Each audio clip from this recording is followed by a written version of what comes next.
Hi, this is Brian Kazula, and in today's video, I'm going to go over land allocations. When you're conducting a cost segregation study, one of the first things I'm going to ask you to do is to provide me with the purchase price and the land allocation. The reason why I'm asking that is because land is a non-depreciable asset, so you have to carve that out of the purchase price. And it is important to have the most reasonable or the most accurate land allocation.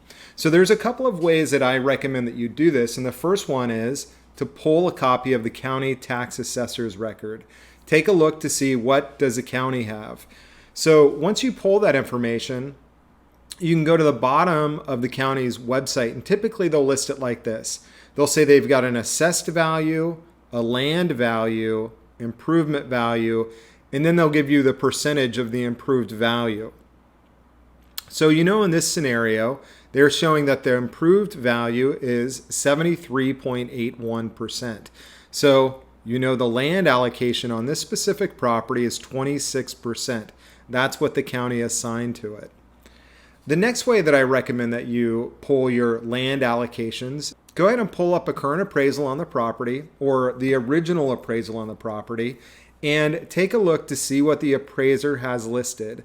On a residential appraisal, it's typically listed on, I would say, page 5 on the bottom right-hand side.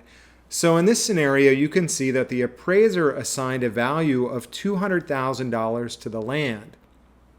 The problem with this is they are assigning a total value of the property of $327,830 to the total purchase.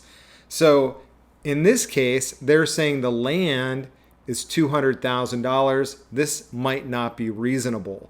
So it's always good to check a couple of different sources to make sure that the value you're assigning is the most reasonable.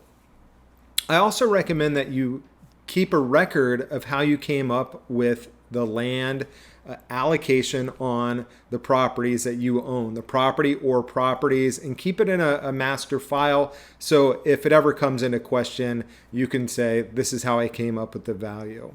So I hope that answers your question when it comes to assigning land allocations. Feel free to reach out to me anytime. I'm always happy to help.